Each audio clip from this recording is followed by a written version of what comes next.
Big Noble Hollywood. Look. It's the Museum TV's creator, Boston's premier vlog. My name is Noble.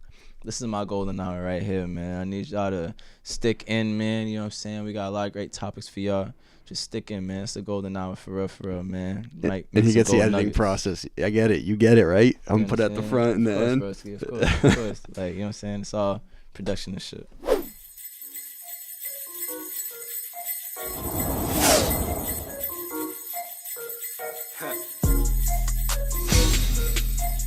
Yeah.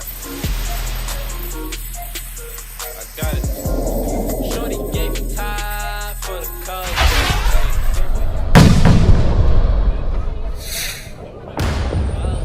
Hey, had to wake 'em up like it's Folgers. Hey, had to wake 'em up like it's Folgers. Hey, shorty gave me time for the culture. Hey, your boyfriend the eye.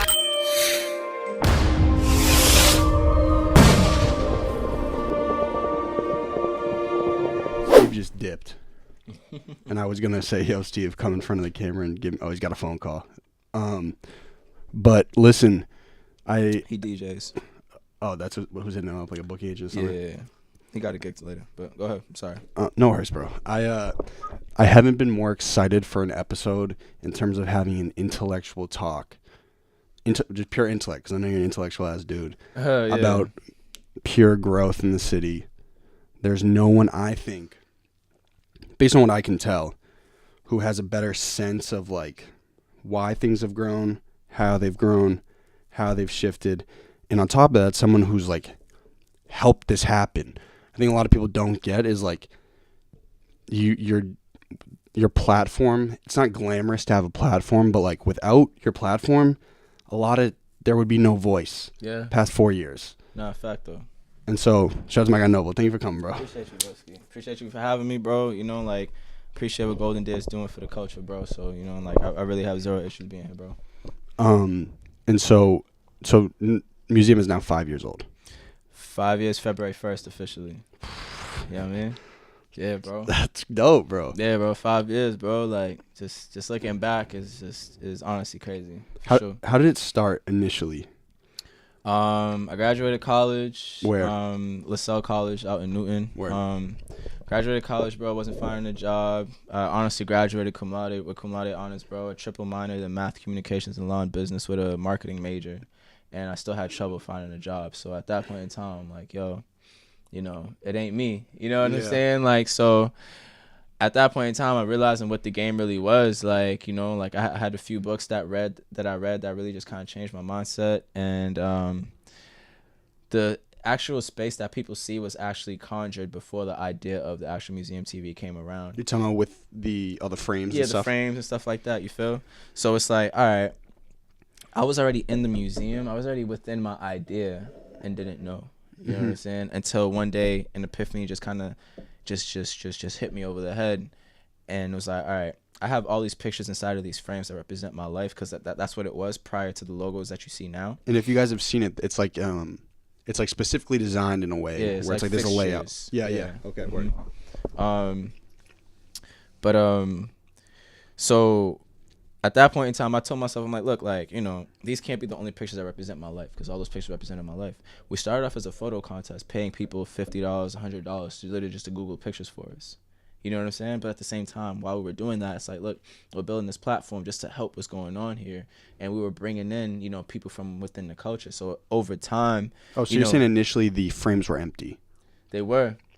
They were empty, but had pictures that represented my life. So the photo contest that we initially started with was designed to continually refresh those pictures. So that's what the mentality was, bro. Like, that's how the museum TV started. And then, because we were just a museum file at the time, a year later, realizing the demand and what we actually had on our hand, that's when I kind of converted over to it being the museum TV. We finally got our website, and then literally it just kind of blossomed into what people see it today. So, like I said, we started off as a photo contest, literally just trying to cause some sort of disruption within what's going on here. Grab some attention. Exactly, you know, because you already know that's basically what currency is nowadays, is attention. You know what I'm saying? Someone told me there are 3 types of currency.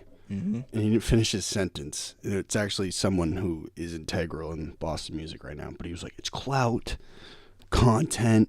And then I have no clue what the third one was. I'm thinking it was cash. Yeah, that would make sense, too. right? Yeah, you know what I'm saying? I mean, honestly, whoever got the cash is making the rules. Isn't that crazy? I'm literally learning that now. I'm like, damn.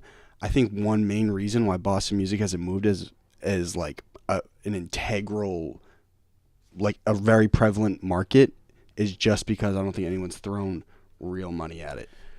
To be real, yeah, bro. That's a fact, right? You know what I'm saying? Like when I take a look back at what hasn't happened and what did happen was because somebody put cash behind it.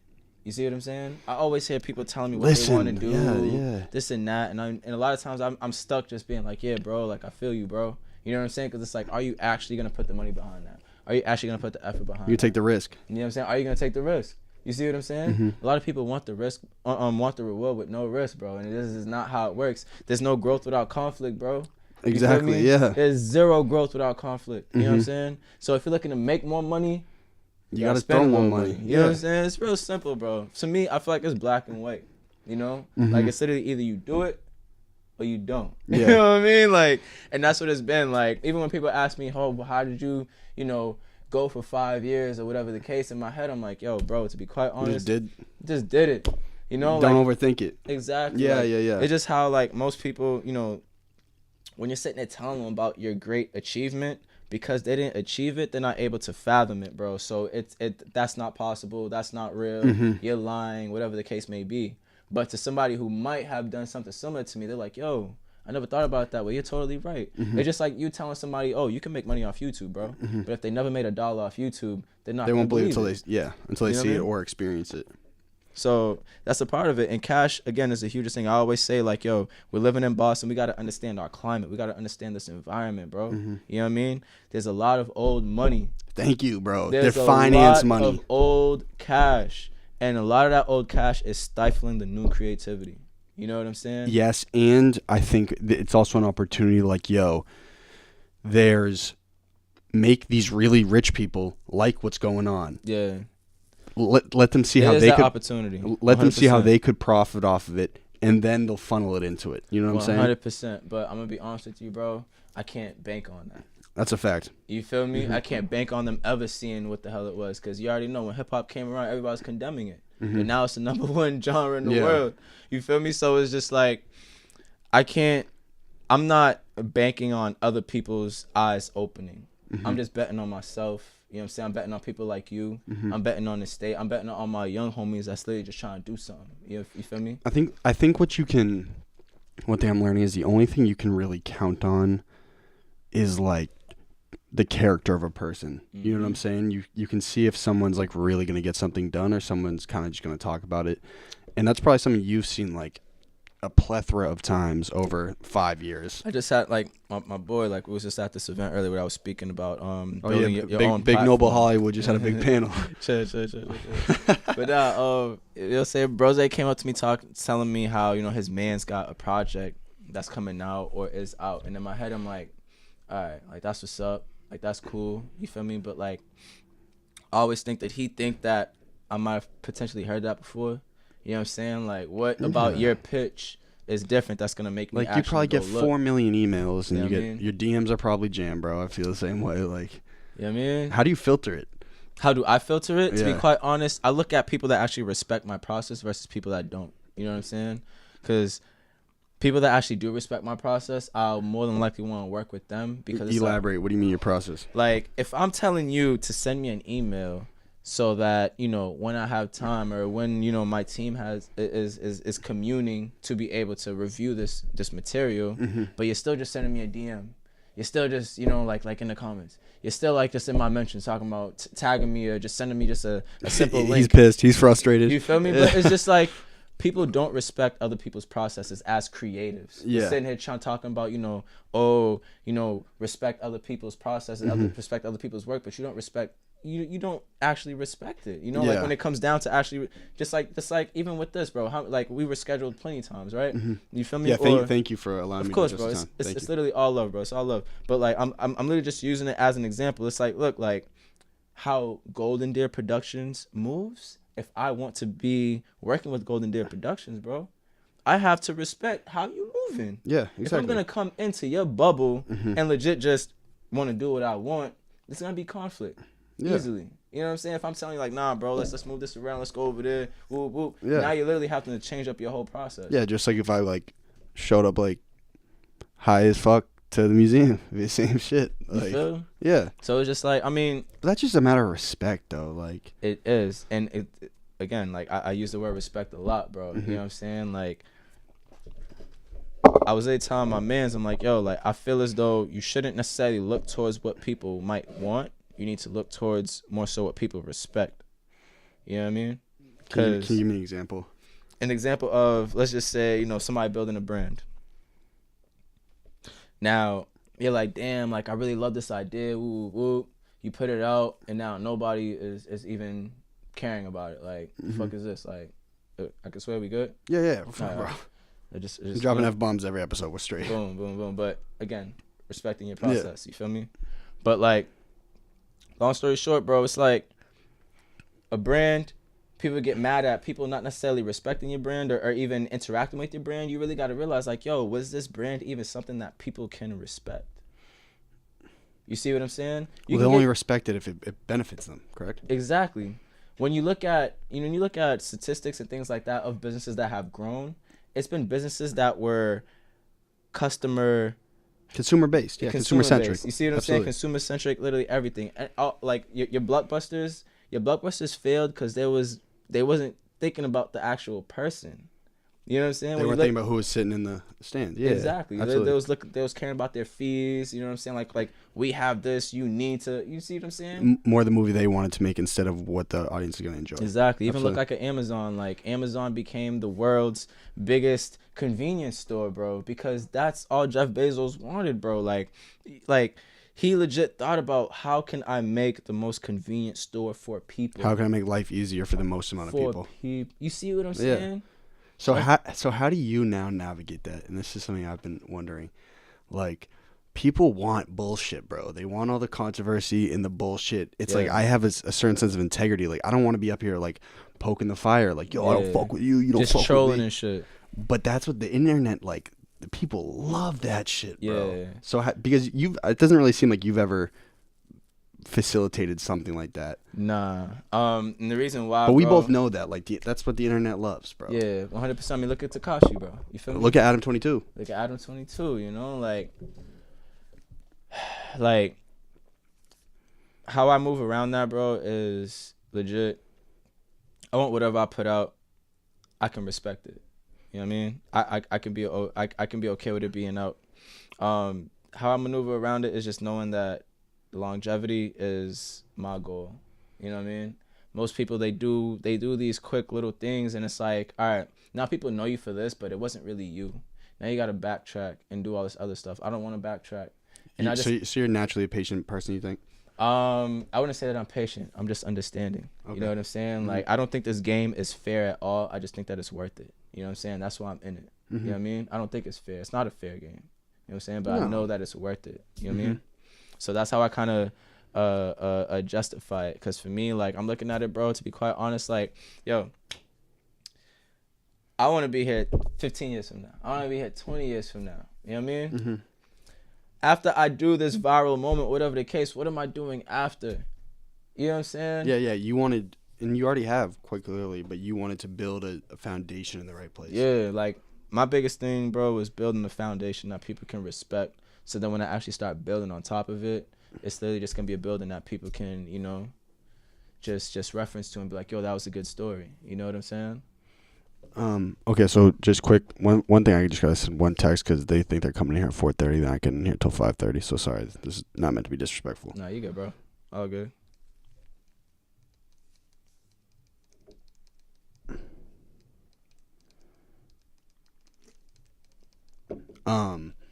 Backtrack a little bit. So you're at LaSalle, right? You leave. At that point, you're like, yo, this college shit was not worth it. Not at all. Not in this, bro. So I met a lot of great people. I say that, but after that, not at all. Terrible. Yeah, I have a real gripes with just the concept of college in America. The business model specifically. I mean, it's just bullshit, bro. It's a lot of motherfuckers just making money off people's fears. That and people who aren't necessarily aware. Yeah, it's like you're 18. Like, you don't know how the fuck shit's working when you're 18. Bro. You see a bunch of shorties on a college campus. Yeah, that's all I want. You know what I'm saying? Like, come on. It's honestly, bro, like that's a whole other conversation. But yeah, bro, like I got out of college and I just realized that, you know what, like this world literally is gonna do shit for me. You gotta get it how you live it. I gotta do something for myself, you know. And to be quite honest, just double back a little bit. The museum probably wouldn't be if it wasn't for one of my older homies who was like my support system from young, who got killed by on the loose schizophrenic. You know what I'm saying? R.I.P. my brother Rashad, Rizzy Barnes. But like without his death, I feel as though I wouldn't have had that battery on my back to really be on some shit like, well, like what about myself? Because I genuinely looked at him as a man that's better than myself. You feel me? So if a man that's better than myself sitting out here getting killed by random on the loose schizophrenic, who the fuck am I? You know what I'm saying? Like how do I fit into this whole, like system, into this whole, timeline? You feel? Mm-hmm. So like there was a lot that went into it, bro. Like, and I can legit, looking back at 5 years, tell somebody detailed plan as to how I got here, and that's honestly one of the biggest things that I'm proud of. You know what I'm saying? So are you saying when your friend passed away, like tragically, that was a moment for you that's you feared mortality type thing? Not necessarily that I feared mortality, but it was more so like I've always been somebody that, taking care of myself, really just trying to build myself up. I've always been that. Like anybody that knows me knows that, but like there was never no direction. You know what I'm saying? I was just doing my thing, you know what I'm saying? Job, you know what I'm saying? I got the whip, I got the clothes, you know what I'm saying? I got the shorties, whoop, whoop. All that regular shit. You got the lineup, my dude got a fresh lineup, the beard's fresh, we're straight. Okay, I did it myself. But nah, like it's just seeing that, bro, like it just really made me realize like, yo, this your guy this your guy Blanco? Let's go with you fellas, man.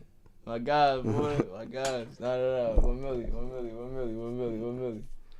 million. You know what I'm saying? Like, those are all my guys. This like, dude knows everybody at this point, like, honestly. I mean, like, now I have a bigger family than when I started. You know what I'm saying? Yo, Steve, welcome back, bro. You know what I'm saying? Yo, Steve, just pop in front of the camera real quick. We want to give you the proper shout-out. Sound Switch International. What's going on, people? Shout-outs to Sound Switch. Make sure you follow Sound Switch INTL. That's on IG? Yeah. Word, okay. Yeah, I'll follow you for sure. Man. It's my brother right there, for real. I come from the dance hall era of Boston. I've seen Boston's different communal... The waves, mm-hmm. Bro. You know what I'm saying? Mm-hmm. Like, before the dance hall era, I would honestly say it was heavily gang, influenced, Heavily gang influenced. Music? Just the culture here. Word, okay. You know what I'm saying? But, like, when I was young... There was a place called 3C's, 3C's literally like if you was under 18, bro, you was in 3C's. It was one of those places that was like, just kind of like, you can sneak through it and get through even as a youngin'. A little trashy? A little trashy, you know what I'm saying? A few deaths, whatever the case. You feel me? So where is this in the city? This was right on Blue Hill Ave, bro. Word, okay. In Mattapan? In between Mattapan and Dorchester, like literally right on Blue Hill Ave, up the street from K's Oasis. Okay, word. Which is still there, so just a reference for people listening. But anyways, like me personally, when you look at what the museum is literally just another form of the communities that I've seen and was a part of. Mm-hmm. So from the dance hall era, I seen it go from dance hall to crumping. You know what I'm saying? Yeah, see, I didn't know about that, but people are saying the crump was huge in the city. Crump was huge in the city. Like Stiz used to crump. You know what I'm saying? Yeah, why Tri-City was heavy into it too. He was. You feel me? Like there's so many people that have come from these different lanes. Not I've seen it all. Like from crumping to getting light. You know what I'm saying? Like, there was just so many different, like, just movements that happened, and then now to see it just kind of blossom into music. I'm honestly guessing because we're just all of us are older now, but. Like, just seeing it blossom. So, like, I've seen all these different examples. Like, this is how people are within the city. Like, really got to understand, like, the nuances of what people respect and things like that. I keep using the word respect for a reason. You know what I'm saying? But it's just, like, once you start to see those different things, you're like, all right, cool. I can actually put together something along those lines. I seen this work. I seen all the, the nuances of this work. So all I got to do is just recreate that in a new form. Well, so you have had to did you acquire a pulse in terms of like what people are doing and what's going on, or is it something you've just always had? Over time. It's just a maturation thing. You think exactly, like, I kind of understand how people move. I don't think I would be able to move to another state and do what I'm doing here. Mm-hmm. You know. But you were born in Boston? Yeah, born and raised. Okay, word. So it's like, if I was to go somewhere else, I wouldn't know the nuances. Who got beef with who? You know what I'm saying? Who don't like who? You know what I'm saying? Like, these different things that I feel like a lot of, platforms when they come in, they're not aware of it. Mm-hmm. So let's just say, you probably want to bring on 2 different artists. They might be street dudes, not knowing that they got fucking legit murder drama, and now you got a situation on your hands. Yeah, you see what I'm saying? You see what I'm saying? Yeah. So it's just real. There's a lot of artists out here, but that literally can't even promote their shows because more than likely it's gonna get shot the fuck up. Mm-hmm. You know what I'm saying? But people don't. You know what I mean? Like as people are building platforms, they don't take those type of things into consideration. Like, you got to understand, look, if you're going to create a space for everybody, you need to know about everybody's rules for the most part. So then that way, once you create the space, you know what I'm saying, it's an environment that everybody can live within. Mm-hmm. You know what I mean? Yeah. So, yeah. So 5 years ago was what, 2013? 14. Okay. So YouTube at that point is like not what it is today. Facts, yeah. Not as oversaturated, like. Facts, yeah. Did you expect the growth in the platform of YouTube? Because that's when Instagram just kind of started, right? Somewhat. Like honestly, like I'm one of those people that's always late to the party. Like, but I'll be early for the cleanup though. You know what I'm saying? Damn. But like, it's a bar. That's actually from my man Willie the Kid. You know what I'm saying? My favorite lyricist ever. He's literally the best lyricist in the world. He's from Boston? Nah, he's Grand Rapids. Word. Okay. You know what I mean, but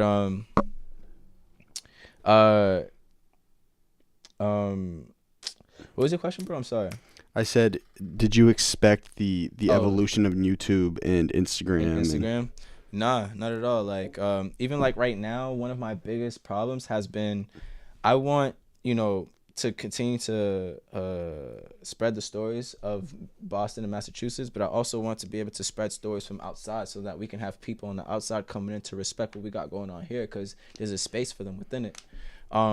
However, when I put, I guess, quote unquote, bigger artists on the platform, now Instagram is telling me that I can't put this minute video up, I don't understand that. The whole copyright aspect of it. Now people, I honestly, personally, I feel as though they're going to look to move towards having Instagram views count as cash. You know what I'm saying? Mm-hmm. So they're moving towards that to set up the arena for that. That's what I feel. Well, yeah, I think Instagram eventually they're going to start charging for a lot of these platforms because it's totally underpriced. Yeah. You know what I'm saying? 100%.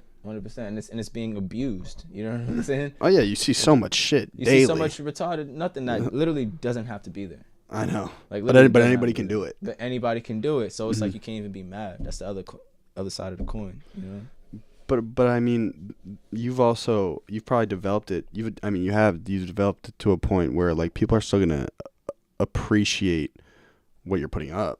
Facts. You know what I'm saying? They see the museum, like, okay, I should probably look at this because. I mean, my motto is an inch a day, so it's just like, yo, like I don't. Like I was telling you earlier, I don't care what's going on out here. Like, I want to create my own island that I can bring people into because I understand the environment out here is a little sick. Mm-hmm. So I want to create an environment. Why is that? Why is it so divisive and divided? Why is it not moving in a wave? The reason why I feel as though it's not moving in a wave, bro, is because a lot of people don't actually want to do the work for themselves. It's my guy. It's my fucking dog. Yeah, it's a fact. Just period. Like, end of the day, like, nobody's going to be out here doing shit for you, bro. Mm-hmm. You know what I'm saying? Yeah. Like, you have to do it for yourself. And like I was telling you, I want to build my own island. And what's happened, I've built my own value. And what happens once you build value? People come. Mm-hmm. Absolutely. Just period. Like, there's going to be something there that they want because it's valuable. And whether it's valuable to them or not, it's something that you need to make sure happens. Yeah, for sure. So when you start a museum, did you see it as a job, or is it over time you're like, okay, now this is like my job? Yeah, like now it's basically like a job for sure. But like, at the start it was like a honeymoon stage, I'm sure, right? Like, yeah, this is so exciting. This is great idea, like all this new stuff, people saying that they know you, things like that. Like, you get numb to that shit very quick. You know what I'm saying? Especially when you're trying to genuinely grow and genuinely do what it is that you set out to do. Mm-hmm. All that accolade shit, doesn't mean nothing because you still feel like you haven't done nothing. Mm-hmm. You know what I'm saying? Like, you don't learn nothing from a compliment. Yeah, but we both know if you're in a self-starter position, getting W's is important. It is important. It's essential because like And thank you for bringing that up, bro, because a lot of times I'll, 5 years deep, like I'm kind of, I don't want to say I'm rigid, but you're like frustrated. Not frustrated, but I'm familiar, Mm-hmm. So like certain things that you're familiar to, bro, you overlook, what I'm saying? Mm-hmm. Like you don't think about, it's just there, like, Yeah. So like little things like that, like the wins, like they're cool, like they come, it's needed, but like I guess it's just not my focus. You probably deserve way more, but Yeah. you do when you're in a self-starter position is you need to have validation at certain points. You know what I'm saying? You do. Now, I can vividly remember times where like, I might have read a book or come across a quote or something like that really just stuck with me, and just that feeling of clarity, consistently having that over periods of time, having that feeling of clarity is honestly what I was gauging my progress by. Word. Like what moment in times where I feel like my mental grew to be able to handle the situation a lot better. You know what I'm saying? That's how I was honestly measuring my progress. That's what made me hungry to just seek new knowledge, seek new shit to read. You know what I'm saying? Having conversations like this with people. Like, honestly, one of my favorite things to do nowadays, bro, is literally just to have a blizz with somebody and just have a conversation, bro. Like, you know what I'm saying? Tell me about the bad shit in your life. Don't tell me about all your accolades, bro. Like, I don't give a fuck about your accolades. Well, we do got to think positive, though. You do. It's essential. You do. But what might fuck people up, I was telling my mans, was I feel as though you got to keep a certain degree of hate in your heart, in the sense of understanding when somebody might be, trying to get over on you. Because you can't just be out here just giving love, just all willy-nilly, because people are going to take advantage of that. Yeah, so that's probably something you've just experienced. Exactly. It's hardened you. Yeah. Well, yeah, so I think you've probably been, and check me if I'm wrong, but you've been in a position now for 4 or 5 years where it's like, yo, you're putting out tons of free shit for other people. Yeah. And like, I mean, one interview is 6 hours of my time. I'm paying my host now. You see what I'm saying? Yeah. Like, is the space yours? It's all mine. You know what I'm saying? Yeah. And it's just like people won't ever realize that how much is actually being done for them, and I have to be okay with that.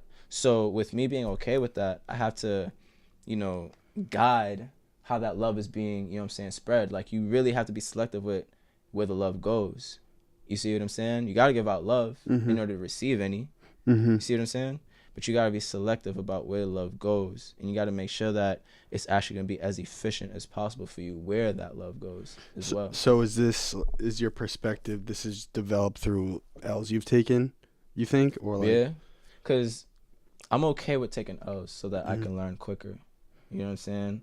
Like, I love, honestly, hearing critique. One, I love hearing... You like hearing critique? Yeah. We're on different pages, bro. You know what I'm saying? Like, yo, fuck you. like my whole thing is, as humans, we learn from, just negative experiences more than likely. Like, that's when we choose to change our behaviors from negative experiences, like my bro dying, things like that. You know what I'm saying? So it's just like, I don't forsake like how connected we are as people, how situations are connected, things like that. Like, being a business or just being an entrepreneur, I feel is really mind, body, and spirit, bro. You know what I'm saying? So certain beliefs that I've just gained over time has literally helped me move forward. Like, I'm literally grounded with what I'm doing. Like, I'm okay. Like, I know how to move, like I was telling my man, it's like, you just get numb to people's bullshit. You know what I'm saying? Yeah. And also, but the type of platform you created is like, there's so many moving parts. Like, there is, yeah. Especially when for the longest time, I'm sure like you felt probably like a huge obligation because you were the sole platform. I never felt the obligation, bro. You never feel like obligated to community, like, yo, I gotta put on.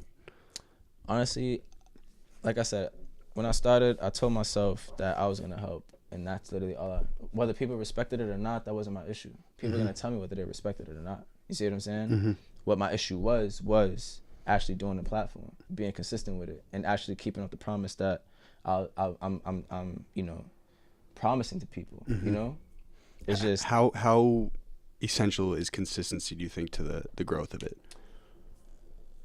probably the biggest. The thing, biggest, right? You know, like just period. Like, and you seem like a dude who really prides himself on like production value from the interview. Like, it's different because like I can run this and like just like run it. Yeah. You like have to cater your question. Yeah. Nah, 100%. Yeah, bro. I mean, the producing aspect behind it, like I was saying, like people won't see those little things, and as a creator, you have to be okay with it. And when people disrespect you, in the sense of not understanding how much work actually goes into what you do, you literally just have to be okay with it and understand that that's a part of the game.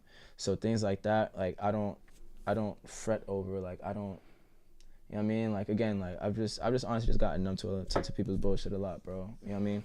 I'm just at this point where I want to push movements that I genuinely feel like is of value to people. What stories are we pushing that people are gonna feel motivated by? So, you know what I mean? So what your aspirations seem like vary for the people, but humans are also innately selfish. So, like selfishly, what motivates you?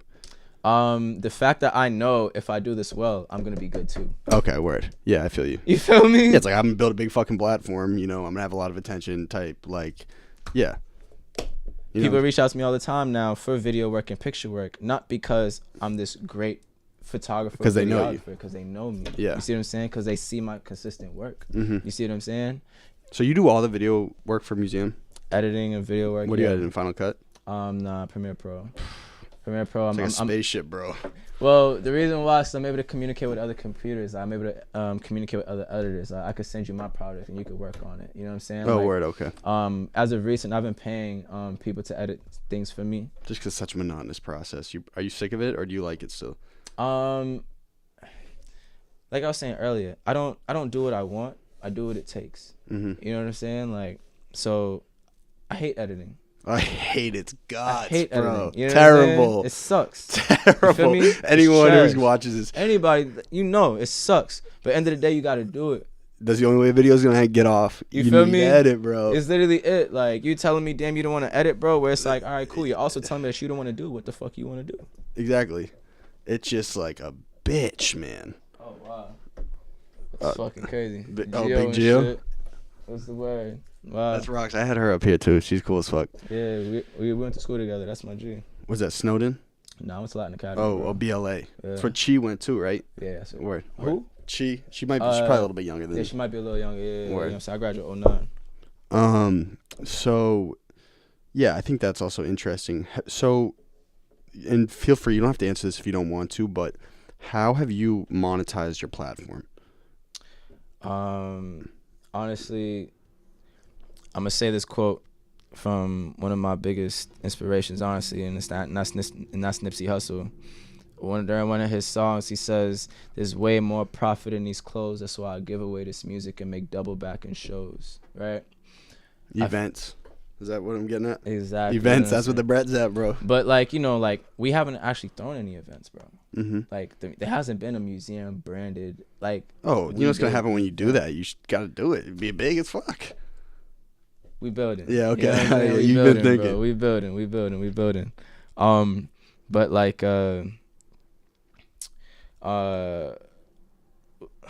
sorry, bro. I'm blanking now to the question that you asked. I said, how did you monetize? How did I monetize or it? Like, again, like it's really more so just building other avenues around what you have. So as people come to me, it's all right, cool. I build up my skills, whether it be through pictures, whether it be through video. You know, like this year, you know, like I started tinting car windows. You know, mm-hmm. So it's like, all right, I'm. So he's really hustling. Like I think that's what some people don't get. Like the entertainment market in Boston is not at a point where like they're gonna pour bread into attention. Yeah, yet. like you got to do a bunch of shit. You're not gonna live off the cash that you're making here. Mm-hmm. Period. You know, I don't care what anybody gotta tell me. You know what I'm saying? Like you literally have to do different things in order to do it. But eventually, it won't always be like that. we're working towards that. You know what Yeah. I'm saying? We hoping, you know, like there's some young artist walk around with an M in his bank account off strength of this entertainment shit here in Boston. Like, I'm hoping. You know what I'm saying? That'll be a beautiful day. But as far as like monetizing it for real, like I said, just building avenues around what we've been able to give people, you know? Like, end of the day, we're building up a lot of attention by, you know, providing something for people. So now it's like, all right, cool. What are we doing? What are we actually doing with all this attention? You know what I'm saying? What am I doing as a creator of this with all this attention? You see what I'm saying? I'm sure Elon Musk, people coming to him every single day about their ideas and stuff like that. And in liaison of that, he's able to learn off of what other people are doing because now people see him as a target through the attention. I can't tell you how much I've learned off strength of me just being the person, you know what I'm saying, running the museum. People come to you and tell you about their ideas, and it's like, bro, like, I never thought of that. That's great. And there's wealth in network. There's wealth in networking. There is in actual organic networking, though. I hate it when people are forced to network. I don't think that is beneficial for anybody. You know? Yeah. You probably have you noticed like there's certain facets to relationships you've developed that like, yo, I'm kind of in a position where people could use me or could try to use me. Yeah. Is that ever weird for you? Like, you know, I meet a lot of people, but I'm like, you know, sometimes I feel like they might be talking to me because they want something like this. It's just facts. Yeah. Like, you know what I'm saying? Like, I'm not like, and I'm not condemning them for that neither. You see what I'm saying? Like, I just understand that this is a part of the game. Like, there's going to be people that are literally just going to want you around so they can, you know, hopefully try and get something out of you. And you just got to be okay with that. If you have something, bro, people are going to want, like, I don't think there's anything wrong with being used. I think people put too much. No. Y'all listen, bro. Like, I think people put too much strength into words in situations where they shouldn't. In the sense of when I say, you know, I don't mind being used, what's wrong with being useful? You know what I'm saying? When you're useful, aren't you being used? Yeah, but you know what I mean. Like, people are having a conversation in the back of their mind, like, okay, this is the dude who runs the museum, man. Maybe if I'm really nice to him, I could get an interview. And I feel that, but like, I can't peg that fate on everybody. And that's probably just a result of running something successful. Like, yeah, you know, everyone wants to be successful, bro. You know what I mean? Like, I can't like, again, like, I can't peg that on everybody. Like, you know what I'm saying? Like, if there's one person that thinks that way, I can't say that for the whole, you know what I mean? So I literally have to be okay with going through each and every of these situations and realizing what it is for real. And the only thing that I can actually bank on is the fact of the prior experiences that I've had, all the new knowledge that I've gained. So now it's like, all right, cool. Now that I know all this, when I'm in the situation again where I have to go hit the start button again on, you know, this person, quote unquote, trying to use me. All right, cool. Is this person actually trying to use me, or are they actually just trying to build? You see what I'm saying? Yeah, it's a fine line though, right? But again, you start to build that, bro. That's what I'm saying. Like, think about this. Think about it this way. The Museum TV has put out maybe between 300, maybe 400 interviews. It's a lot, bro. Right? I watched some way back recently. Like, bro, I was like, yo, damn. Did Melfi ever come up? Nah. We when we started, it was kind of after the Melfi saga. Someone's got to get him on their shit though, bro. Yeah, you know what I'm saying. His perspective would be crazy. I mean, I bet, bro. You feel me? I def bet. Who did I see though? That I was like, yo, holy shit. I think Radar. I see Radar a bunch. I was like, damn, he looks so young, bro. Yeah, he was an infant. He looked like an infant. Like, you've probably seen a lot of shit like that. Like, you see a lot of people before they kind of develop themselves. I've seen people grow up, bro. Like, I've legit seen, like... It's crazy, right? Yeah, That's bro. a good feeling, though, I'm sure. And this is why this is why I be saying, like, sometimes, like, I'm actually, like, as great as I am to talk to, I'm not great to talk to in the sense of I've grown numb to a lot of certain concepts. As far as just knowing that, you know, it's just a part of everything that we're doing. So even seeing somebody grow up, things like that, like, yo, this is fire. When I meet another young person, it's like, yo, did that person have those similar characteristics to this person that I just watched grow up? Oh yeah. Like, oh, You see what I'm saying? Yeah, and I'm sure you see people where you're like, I can tell he's gonna do something, or like I can tell something, or you have someone up, you're like, you know, based on their character, they might not be doing the same shit. And Fact though. Right? Fact though. It's happened Consistent times, bro. There's a lot going on here. Consistent times. Geo. Have you ever had a thought like, yo, you know, I have a good business mind, right? Like, I've already developed this. Obviously, it's my baby, but like, yo, someone throws me an alley-oop to have like some sick job at a label or like whatever you want to do. Like, yo, I might take it. Yeah, I mean, I would. I'm sure. Because at the end of the day, like, it would all just be a reflection of what's going on here in Boston, and how I'm really setting up the museum is to be able to function without me. Like, if I was to die today with this, probably wouldn't be the same though, bro. You know. I understand, but if you don't set it up the same way, then you see what I'm saying. There's plenty of legacy brands that their owners are dead. The people that conjured the idea are dead, but the idea continues to spread and the product is similar. Exactly. You see what I'm saying? So for me, like, I created this for people. If I was to die, would it still be for people? You know what I'm saying? Yeah. My man's kind of put that idea into my head early stages. Word. In my head, I was always like, yo, I gotta make sure I do everything, woo, woo, woo, woo. But after a time of genuinely over-dedicating yourself to something, you realize, yo, I'm fucking tired. I need help. You know what I'm saying? Like that. Can't do it alone. You cannot do it alone. And I might want to. What's the name of the female host of the museum? We have two. There's Amber and Who has Guru. the blonde curls? That is Amber for sure. Oh yeah, I mean they do a great job, bro. Yeah, like those are my gals. Like they My fault. You good? They held it down during a real pivotal time for the museum. So, forever grateful for them. And so yeah, so I mean that would be a tough bid. It's like, you know, you've developed skills to a certain point, like you've developed like a real integral network in the city, but like, yo, selfishly, damn, bro, I just like got this sick job offer doing exactly what I want to do, and I'm gonna make tons of bread doing it. Like, you know, that's probably like on the back of your mind, like, fuck, that's gonna kind of suck.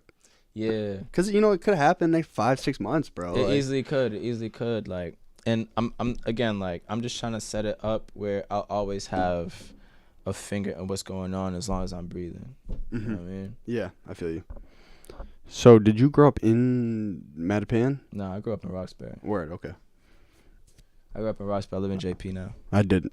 I definitely did not grow up in the city. So it's all good, bro. It's all love. It's all love again. Like, you know, we building. Yeah, you know what I'm saying? absolutely. We building. How important is how integral? You just create very high quality content. Yeah. Right. Have you ever thought like, yo, you know, if maybe and it's probably an integrity thing, but, you know, maybe if I degraded the quality, produce it fast, like, I could pump more shit out? Or is it for you everything like, yo, I'm going to put it out and it needs to be of value? Well, UPN don't degrade their shit. UPN is not really around no more. All right. What is UPN? Exactly. UPN honestly had the best, like, black Afrocentric lineup in the 90s. The golden era of TV, sitcoms and things like that. Is that your model for museum? Honestly, looking at networks, yeah. Like, I want the museum to be the umbrella to different content that's just helping the culture move forward.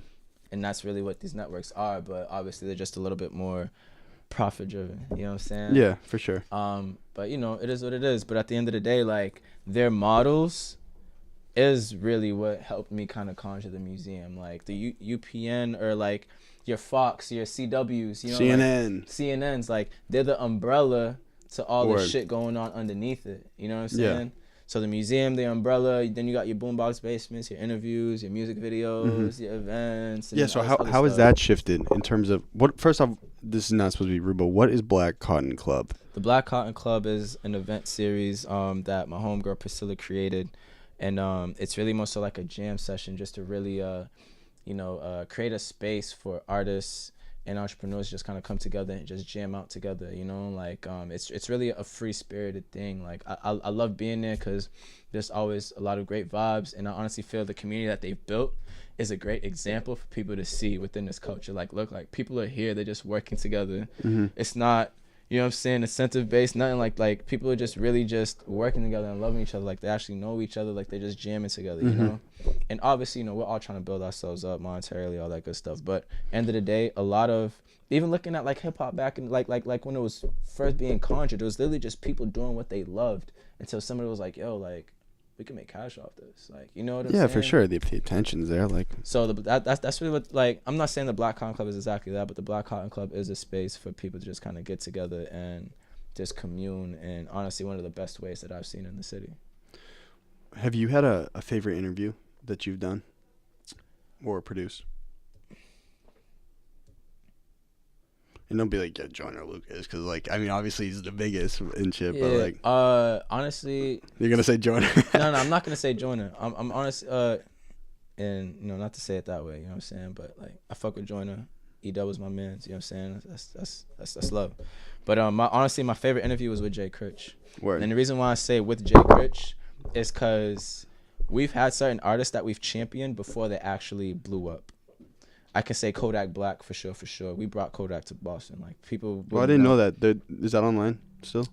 We didn't have an interview with Kodak, but we were spreading his music in that sense. Oh, word. Okay. Like I'm talking no flocking, like, you know what I'm saying, like like before there was a skirt, like, you know what I'm saying, like we were pushing out his music, and then that summer that we were hearing Kodak's music at all the cookouts that we were at. You know what I'm saying? And the reason why we know that it was is because Reese, one of the former hosts, he legit used to live down in Pompano.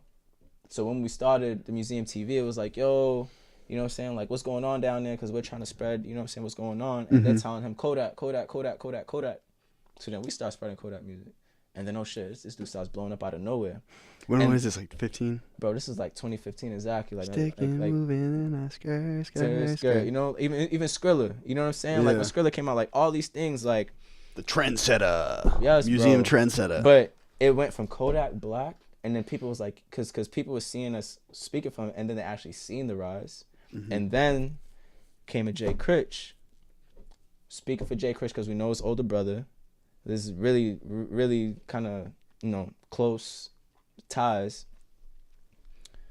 And then people start to see him actually blowing up. So I'm talking, Did It Again, before he got signed to Rich the Kid. So we're putting up Did It Again, screaming for Jay Critch, and then Jay Critch actually pops, right?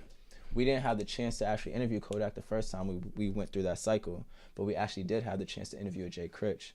So on the outside looking in, that was probably one of our best displays as a platform.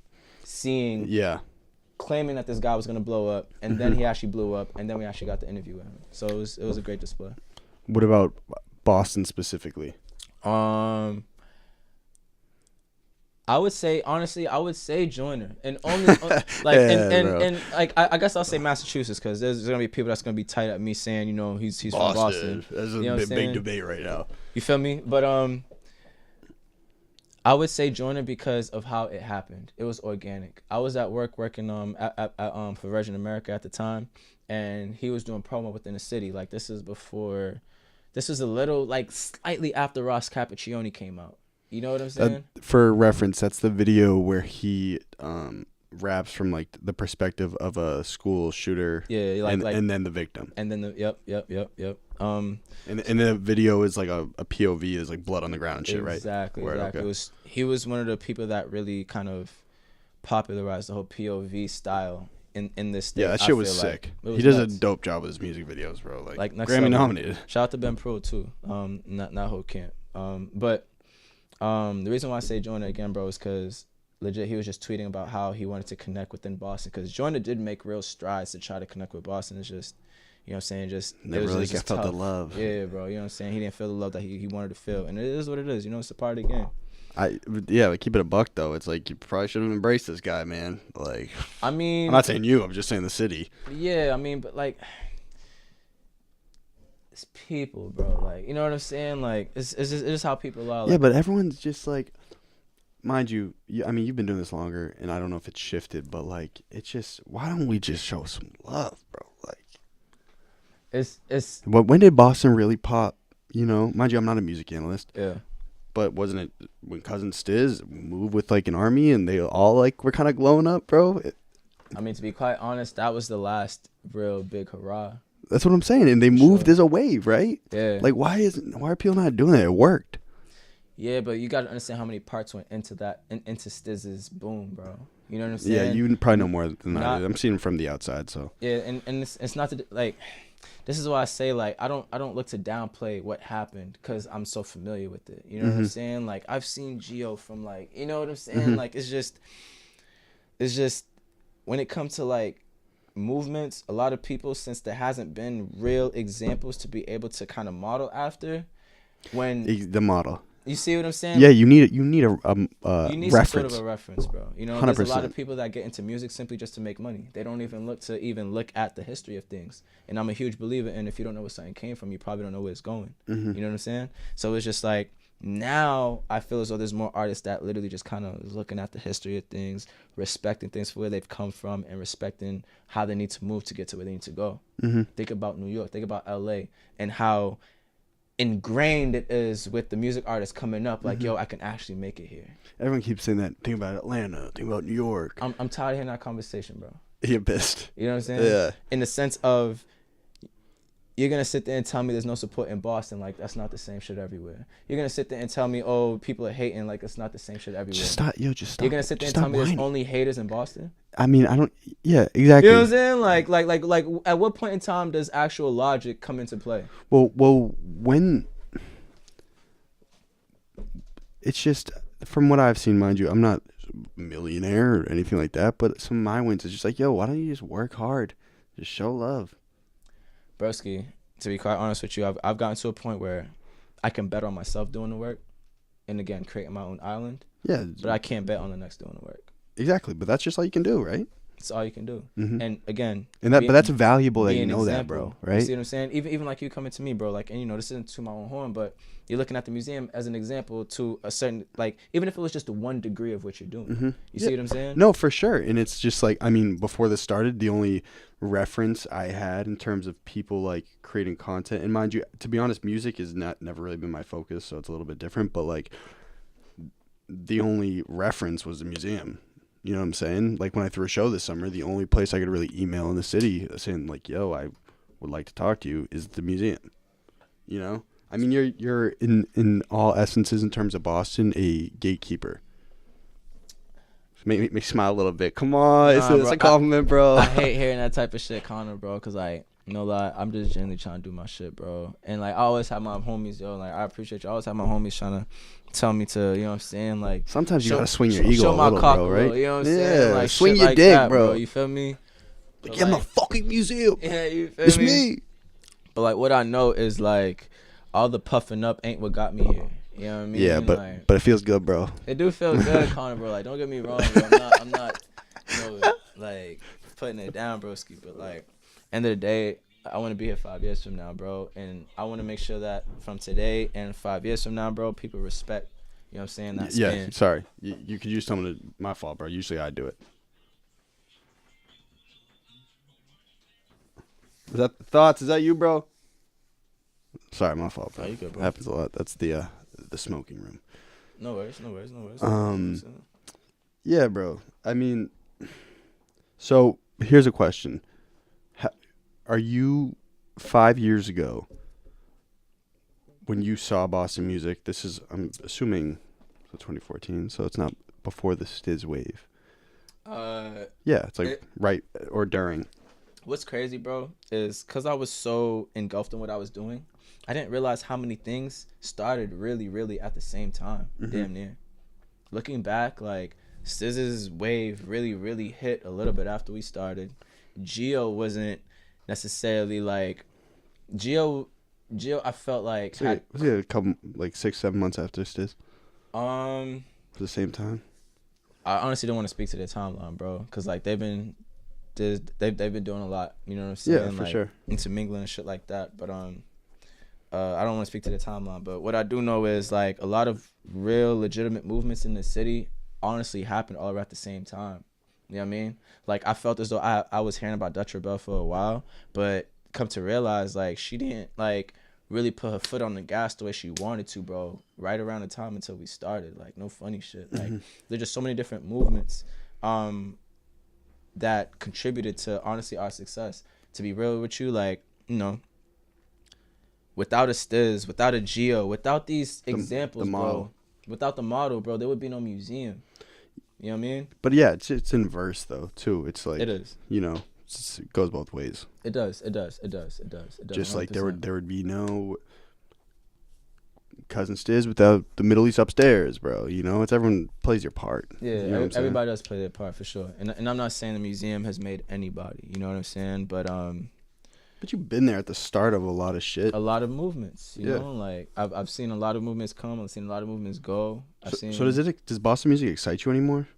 Does it excite me? I would say yeah, in the sense of seeing like, all right.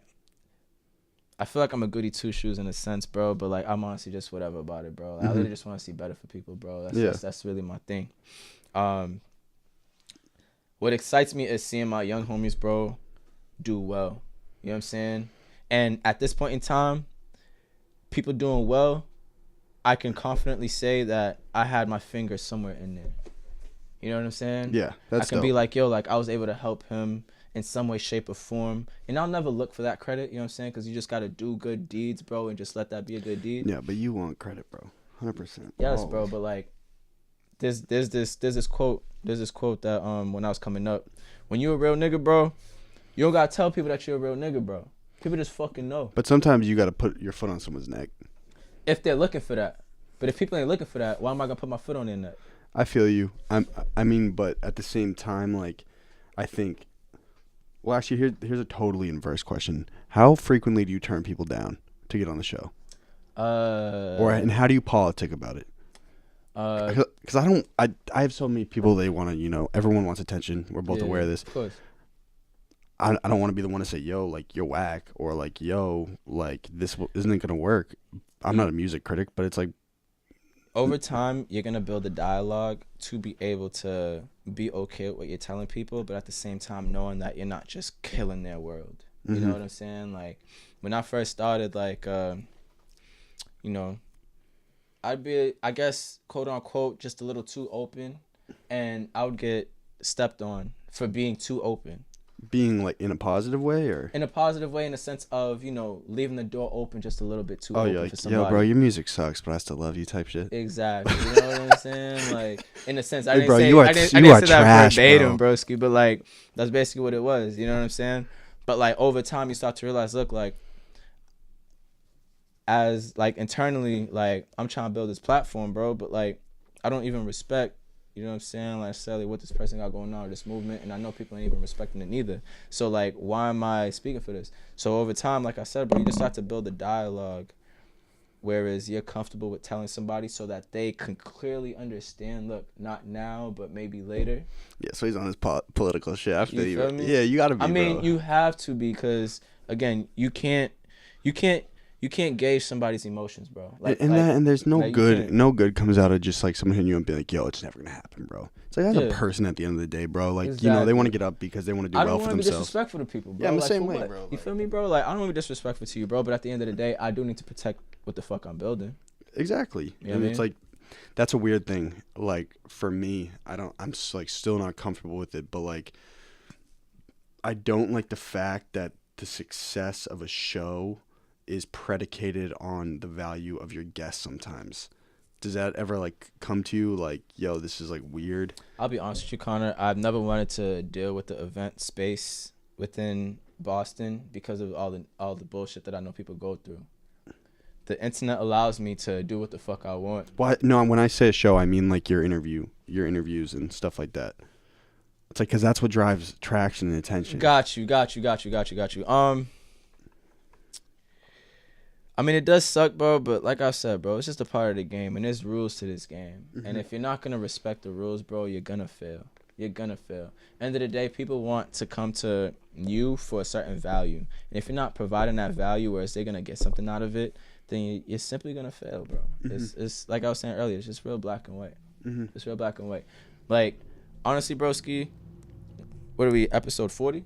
This is going to be, well, I've stockpiled a bunch, probably 44. 44? Okay. So I gotta have you sign the table afterwards too. No worries, I got you. But okay, so episode 44.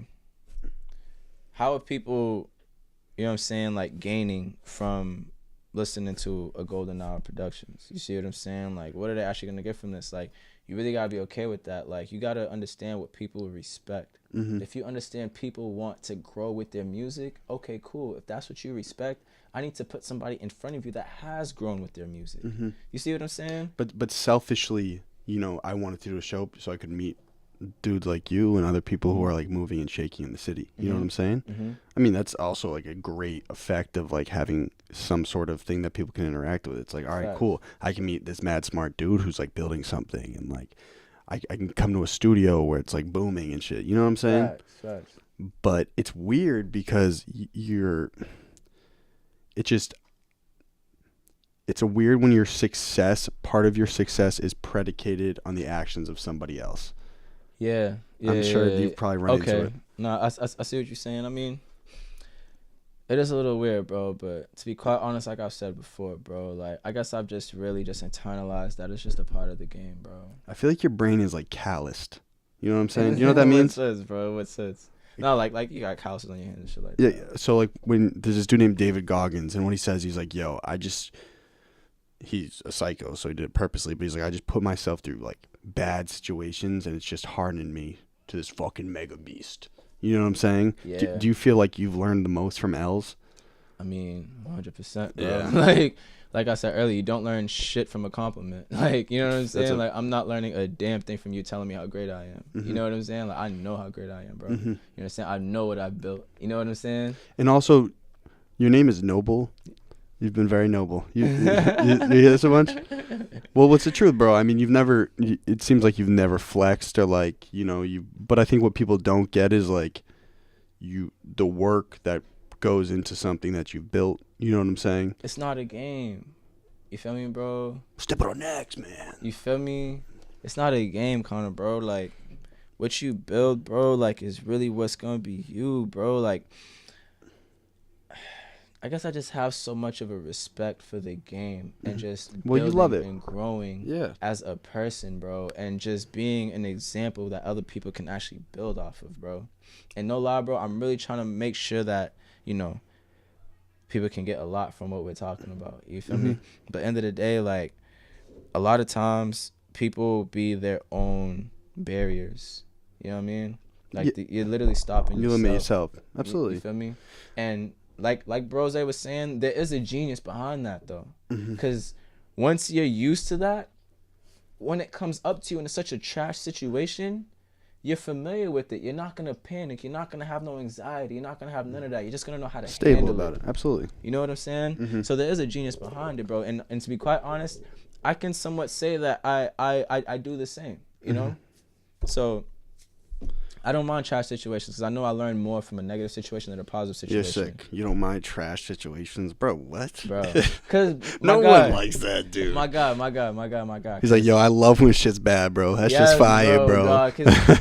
Because there is a genius behind it. Like there's a genius behind going through trash shit. Because then it's like, yo, it's better. Yeah, bro, I get. End of the day, there's no living without suffering, bro. There is literally, like, and I don't mean to get too deep, but like, there's literally no living without suffering, bro. We live in a world of duality, bro. So to say that, yo, I want to live a stress-free life, bro, is literally saying that you want to live a stressful life. Yeah, I feel you. I mean, I guess it's perspective, though. It is perspective, but like, I'm literally saying in the sense of, look, like, let's just say, you know, hypothetically speaking, you was to punch me, bro, right? I would never do something like that. Of course. But like, let's just say if you was to punch me, bro, right? The second time you punch me, would it hurt as much? Depends how hard I throw, bro. That's true too. But like, the second time you punch me, I wouldn't be fucking be surprised. I wouldn't be shocked. You see what I'm saying? Yeah. That element of shock would be gone. Yeah, you're talking about maturity. Exactly. Yeah. Think about, you know, you're going to be on episode 44 of this, right? Episode 44 feels a lot different to episode 1, right? Well, episode 1, I actually started on top of my father's office without his knowledge. And at a certain point, I had all these like rappers coming up smoking and drinking. He found out, was totally tight, and didn't talk to me for about a month. Jesus Christ. I hear you. And then we were in Newbury Street. There's some issues, but we ended up landing here. So, okay, so here's a specific museum question. Where are you parked? Like, where is the museum? Is that totally top secret? Yeah, it's that top secret. Yeah, I can't let people know. But you do own the space? Yeah. Okay, that's fire. Yeah. That's sick. I mean, when you are, do you ever try to diversify your content in terms of like, do you have like a new plan for content ever? Or are you consistent? Like, what is your idea for it? I know that the interviews has been our bread and butter. Yeah. So for reference, sorry, the museum, I think like a lot of your basis has been like a solid, like intimate but formal sit down interview. Yeah. With a good production value, with like a couple different angles, good audio, and fact though. And so that's like, I'd say your core. Fact, am I right? That's just for anyone who has never encountered it. Exactly. Like I guess that's the promise that we've given to people, and that's the promise that I look to consistently keep up with. But I do look to change or diversify our content in terms of how can we continue to spread the brand. So a new platform that we're going to be introducing this year is called the Window Seat, where it's going to be a new performance series where I'm really looking to put my like foot in this one in terms of who comes on and things like that. Because I want it to be honestly just an evolution from what people seen with the Boombox Basement. So this isn't meant to be disrespectful. Can you just elaborate what Boombox Basement was? The Boombox Basement was the original performance series that we had. You know, it had a component of an interview and then a performance, you know, but with the Window Seat, like I've always told myself I want to get back into the performance aspect because, you know, performing is a huge thing with doing, you know, music. So the Window Seat is just consolidated, bro. It's a lot more refined, new inspiration, new people coming into it to make it what it is. And it's literally, I honestly think it's easily my best concept that I've come up with as far as a platform to promote shit. Same area that you do the interview, or are you going somewhere else for it? Somewhere. It's still in Boston. It's all in Boston. This dude's mad top secret about the spaces. Yeah, but I kind of have to. No funny shit. You gotta, I mean, we can talk about this afterwards too, but like you need to just throw a museum show, bro. It's just like are you familiar with Gary Vaynerchuk? Of course I know Gary V. The GOAT.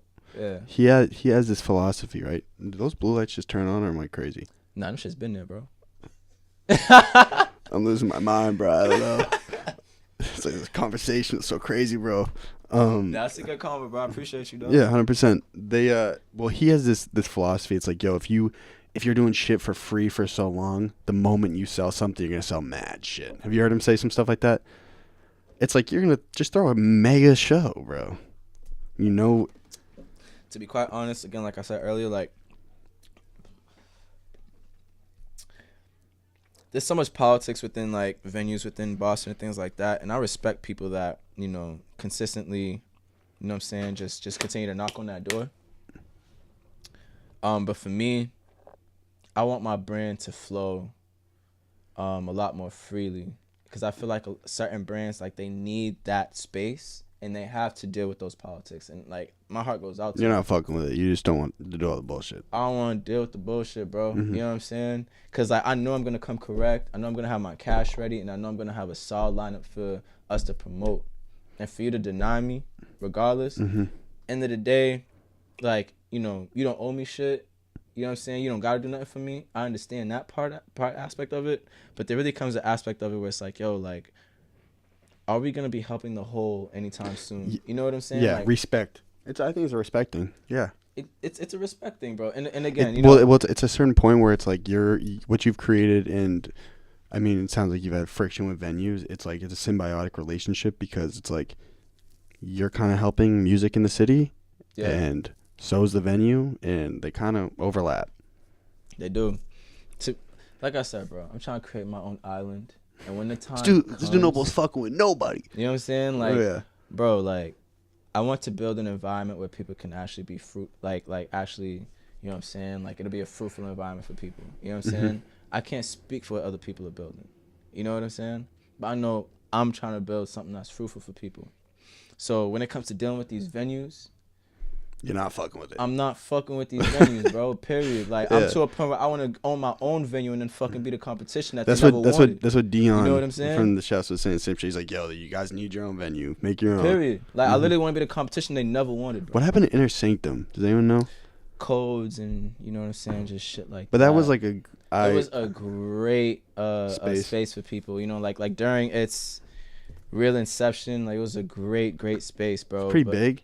I've never been. It's a great size, bro, for creatives, young creatives. Like it honestly, like I don't think there was a more perfect environment for people to literally just be themselves. You know what I'm saying? But end of the day, like, you know, live in a society, bro, where you know gotta live by somebody's rules. You feel me? So unless you have your own island, right, Steve? Or if you have your own island, bro, you feel me? It's just real, bro. Like even when I speak about this whole island shit, like it goes back to people like Jay Prince. Like Jay Prince is the reason why people respect Southern hip hop music, bro. I look at stories like that. It's like, how are we gonna get people to respect what's going on here in Boston? Like these are the type of things that I look at and I respect and I just go by. You see what I'm saying? If this is how these people moved, then this is how I need to move. Yeah, too. absolutely. I had a fire question. Okay, this is like a totally non-deep and I hope like question. I'm actually like really giving some good content for y'all to actually learn from, bro. Like Noble's up here. Noble's being noble. Probably heard that sorry, a million bro. times. I'm No, sorry, bro. that's Fuck dope. shit. This is like totally out the woods, but I've been asking most people that come up, if you could operate, mind you, it seems like you like business, you use the word value, content, a little bit of marketing and brand, which are business words. If you could operate at your highest level of business, like own your highest level of business or be the CEO of something, what would you choose? For instance, I would like to own an airline. I would like to be the sole owner of an airline. Wow. That's a tough business, bro. I'm sure. It's But tough imagine being business, that bro. dude, like, damn. Yeah, like put Richard people in Branson. the air. Bro, like Virgin America. I work for Virgin America. Okay. And the Virgin brand in itself is a brand that Richard Branson pretty much kind of sells to airlines that have an operation going, and they just need a brand to kind of attach the operation to. That's really what Virgin America was, you know. So again, like honestly, bro, I feel like I've been blessed to be in these different types of situations. But if I was to take a look at that and see, you know, like what business I would actually build, it would easily be in something within tech, like introducing some sort of new way to do things that easily just trumps the old way to do things, because changing people's behavior is a very tough thing. But that's easy. What I would get somewhat in the tech service world. So what would be a company that does that right now? So like an Uber? Uber. Oh, you want that Grubhub. the big app. You know what I'm saying? I used to work for Grubhub. No, we're not doing all that. You feel me? Grubhub was a terrible job. Do not recommend it for anybody. I ain't mad at you. I was bro. out here swiping people's food. Oh yeah, I was a Yeah. scumbag, totally. I was a scumbag. Yeah, but I feel you. I think launching the next Snapchat be fire. It would be within the next. It would be within the tech service world for sure. Does museum have an app? Will come. Yeah, Like, I was gonna say you must be thinking about it. Yeah, I'm in talks with that with people for sure. But I'm huge on people seeing our growth, like people actually growing with us. That's the reason why I'm so patient with what we're doing. People seeing the website, seeing the different people that we've had on, and then oh shit, now they got an app. Oh, like you know what I'm saying, like that'll come. I'm honestly in no rush, bro. Like zero rush. Okay, they're gonna kick me out of here soon. So, where do you personally see like kind of the growth of Boston music? So mind you, Noble, you have a pulse on the music. I don't. Yeah. You know what I'm saying? I'm just kind of a friendly dude, good hard worker, man. That's pretty much me. Hey man, you know you upstanding citizen. You know what I'm saying? Where do you see it shifting? I feel like it's buzzing. I mean, you know more than I would. So, It's def buzzing, bro. The great thing right now is because there's been, I mean, honestly, just what I feel, because there's been a consistent story. Now people have more examples to really fine tune what they're trying to do. I see more and more groups getting together now. You know what I'm saying? To push one thing. yeah, You know what I'm saying? Like bunch of friends making music too. Yes, like get together, push one thing, and then you know what I'm saying, just put all your bets behind that one thing. Like that is beautiful, bro. Like that's what's happened with you know what I'm saying, I'll say people like D the Flies. D the Flies literally seemed like he hit the state out of freaking nowhere last year, but you know, come to dig in a little deeper into his story, he's been making music for a little bit. He's making music for a good amount of time. You know what I'm saying? And that song was huge, bro. Like his song with Lil Baby right now is just being played by the CEO of Slowbucks, bro. You know what I'm saying? So it's moving around the industry, like for real. But it's just like when I see things like that, like yo, like now people's minds are shifting to that point. Like this is fire. I feel as though the museum, no lie, bro, really kind of curbed the ability of people to just say, yo, you know, like fuck that, or just blatantly showing hate. Now I feel like when people are just blatantly showing hate, people are looking at you like, yo, what the fuck is wrong with you, bro? Like, you're forcing it, bro. You're doing too much, bro. Well, I also think one thing that the museum offered, and still does offer, but, like, even off rip for a lot of these, I forgot who I saw. I was like, damn, this dude looks so young. But it's like you also gave people a point to work for, right? Yeah. It's like you incentivize hard work in a certain aspect. 100%. And that's another reason why I'm so okay with, like, making sure who we have on is good quality that I can respect and speak for. You know what I'm saying? Because once you know you get on there, at least you're in a genuine situation. You're not just here just to be here. You know what I'm saying? I feel like that's way worse of a situation to be in. Word. Yeah, it's a fact. Okay. Can you just give off your plug, where to find you? Yeah. Your IG, Twitter, YouTube, I'm sure is important. YouTube is the Museum TV. You good, bro. You good. YouTube is the Museum TV. Instagram, Twitter is at the Museum TV. Our website is tmtv.world. We're gonna celebrate our 5th year anniversary February 1st. It's also my birthday too, so you know it's gonna be a great time. Happy birthday. Appreciate you, broski. You know what I mean? I need a new shorty, so I might show up to the party. Hey man, if I'm invited. You know what I'm saying? There's definitely gonna be a few things in the building. You feel me? But like, you know, yeah, bro, like that's really where I'm at. Please follow us. Like what's your personal IG though? Honestly, just follow the Museum TV. You know what I'm saying? Like the Museum TV, everything. Just you know, like keep up with that, and you know that'll be a reflection of me. So. Okay, so this is how we start and end the show. Boom. I'm gonna tell you once. So everyone, this is the only way episodes truly differentiate. So you say hi, my name. And this is my golden hour. Directly after no break, right? You say, hi, I'm your name. And that was my golden hour. You following, Steve? We on the same page? Damn. All right. And put your sauce on it. Big Noble Hollywood. Look. It's the Museum TV's creator, Boston's premier vlog. My name is Noble. This is my golden hour right here, man. I need y'all to stick in, man. You know what I'm saying? We got a lot of great topics for y'all. Just stick in, man. It's the golden hour for real, man. Like, and he gets the editing process. I get it. You get it, right? I'm going to put it at the front and the end. Broski, of course. Like, you know what I'm saying? It's all production and shit. Yeah, man. Yo, I appreciate y'all listening to my golden hour, man. This was Noble, creator of Museum TV. Make sure y'all checking us out at tmtv.world. You know, following us on all social medias at the Museum TV, man. I appreciate Conor for having me for my golden hour, you know, and I hope y'all guys got a lot out of it, you feel? But, you know, see you next time, man. Boston's premier vlog, 5 years. Rock with us. And one thing I'm going to say about Noble, bro, you're a great guy. All right, bro, perfect. 1 million. Hey.